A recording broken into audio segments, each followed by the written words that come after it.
In this video, I'm going to give you a quick overview of what dashboards are within Slingshot.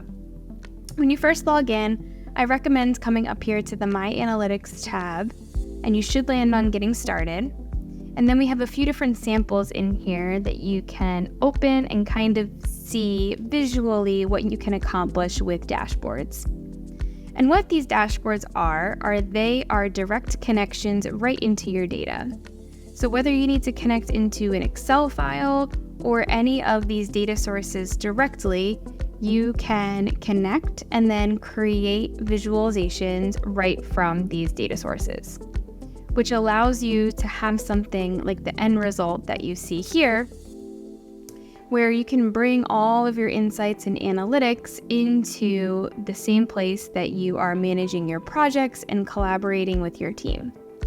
And as you go through this academy, you will see all of the ways that you can create everything that I'm kind of showing you here, how you can interact with your charts, how you can create them in general, and then all of the different features that you have once your dashboards are created.